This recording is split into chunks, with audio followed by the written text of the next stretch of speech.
Pouco antes das 9 da manhã da segunda passada, vários produtos do Google haviam parado de funcionar. Gmail, YouTube, Meet, Drive e até a lojinha de aplicativos Play Store haviam caído. Imediatamente começaram a pipocar nas redes sociais mensagens de usuários preocupados com o problema, pois não conseguiam realizar as suas tarefas cotidianas que dependem de alguns desses produtos. Alguns demonstravam até mesmo angústia. Afinal, o seu cotidiano está intimamente ligado a serviços do Google e de algumas outras empresas. Os sintomas eram quase de uma síndrome de abstinência de um usuário viciado em alguma substância que de repente é privado dela. Será que é para tanto? A gente está mesmo viciado em tecnologia? E o que a gente precisa fazer para não ficar assim? Eu sou Paulo Silvestre, consultor de mídia, cultura e transformação digital, e essa é mais uma pílula de cultura digital para começarmos bem a semana, disponível em vídeo e em podcast. Fiquei pensando em quais são as empresas das quais mais dependo tecnologicamente. E o Google, de fato, lidera essa lista. Começar porque meu smartphone funciona com o Android, que é o sistema operacional da empresa, que já há alguns anos desbancou o Windows como o sistema operacional mais usado do mundo. Afinal, os celulares se tornaram mais importantes em nosso cotidiano que o PC. Além disso, eu tenho conta no Gmail, uso o Meet para mentorias, consultorias, aulas e palestras, armazeno e transfiro arquivos pelo Drive, publico e assisto vídeos no YouTube, fico informado pelo Notícias, armazeno imagens no Fotos, isso só considerando os serviços que eu uso todos os dias do Google. Há outros que eu não uso todos os dias, mas que facilitam a minha vida, como o Maps, o Waze, o Tradutor e vários outros. Sem falar, obviamente, no buscador do Google, que uso tanto que nem saberia dizer quantas vezes por dia eu recorro a ele. Sei lá, talvez se eu perguntar para o Google, ele me responda isso. Logo na sequência vem a Microsoft, além do Windows, tem o Office, do qual uso todos os dias o Outlook, o Word, o PowerPoint. Tem e-mail e agenda no Outlook, armazeno arquivos no OneDrive, sem falar do LinkedIn, onde eu sou top voice e é a minha principal rede social. Tem também o Facebook, com a plataforma que dá nome à empresa, no WhatsApp, o Messenger e o Instagram. Em menor escala, vem ainda a Adobe com o Photoshop e Premiere. Essas são apenas os produtos dessas empresas que eu uso todos os dias. Qualquer uma delas que ficarem disponível vai gerar um baita transtorno. Para algumas delas, eu pago regularmente assinaturas de seus produtos. Nas outras, o pagamento se dá com o compartilhamento das minhas pegadas digitais, que são usadas pelas empresas para nos entregar a seus verdadeiros clientes, que são os anunciantes. A maioria das pessoas pagam essas empresas assim, com seus dados. Você já pensou o quanto depende delas? Faça esse mesmo exercício que eu fiz e o resultado pode ser surpreendente. Isso explica porque quando o Google sai do ar ou quando o WhatsApp é bloqueado por determinação de algum juiz inconsequente, como já aconteceu algumas vezes aqui no Brasil, as pessoas enlouquecem. Imagine quem depende umbilicalmente do WhatsApp para trabalhar ou vender e subitamente o sistema para de funcionar. É uma sensação de completo desamparo, porque não tem nem para quem recorrer. Isso acontece porque a gente coloca todos os nossos ovos em uma ou poucas cestas. Na nossa vida, a gente tem que ter alternativas para tudo, ou quase, especialmente para as coisas mais importantes. No caso da tecnologia, ela se tornou algo absolutamente central, e essas empresas se tornaram tão eficientes e tão poderosas que é quase impossível a gente não depender delas em algum momento.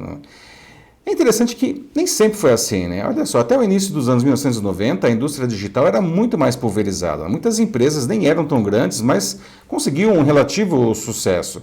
Só que à medida que algumas foram obtendo mais sucesso, começaram a engolir as menores, Por exemplo, eu me lembro quando eu estava no primeiro ano da escola de engenharia, na escola politécnica da USP, que havia um debate entre meus amigos sobre qual plataforma era melhor, o Windows 3.0, que era da época, ou o DeskView. DeskView. Nunca ouviu falar? Pois é, era uma plataforma que permitia rodar mais de um programa ao mesmo tempo, alternando entre eles.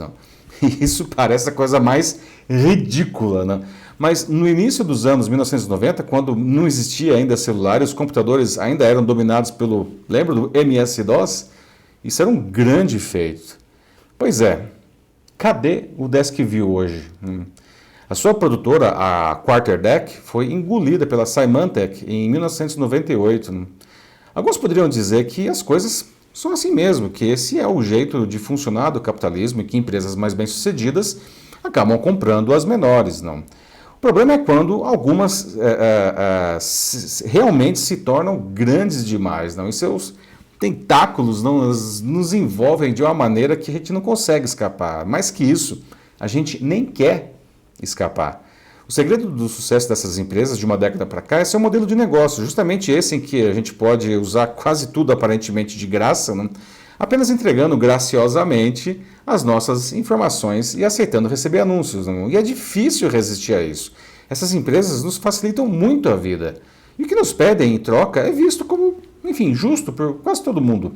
É por isso que, quando o cidadão não consegue se defender sozinho, ele precisa dos órgãos reguladores. Não? O governo americano tem o Google, o Facebook, a Apple e a Amazon na berlinda. Não? Nas últimas semanas, os dois primeiros foram alvos de vários processos que pedem a venda de alguns de seus produtos chaves, justamente para diminuir o poder deles. Né? Mas e quanto a nós? Não? A gente não pode fazer nada, né? A gente está mesmo viciado em tecnologia.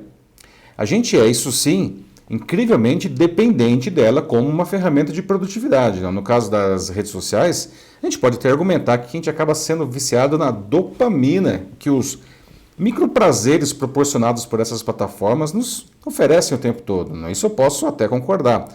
E é difícil se desvencilhar disso porque tem até um processo químico envolvido. Mas a gente pode fazer algumas coisas sim para minimizar essa dependência. Primeiramente, quando algo não funcionar, muita calma nessa hora. Né? O mundo não vai acabar. A gente precisa exercitar a resiliência e a paciência, aliás, habilidades que andam muito em baixa, né, há muitos anos. Né? E buscar alternativas. Não? Aliás, a gente deve ter essas alternativas definidas antes de termos o problema, né? O famoso plano B. Né?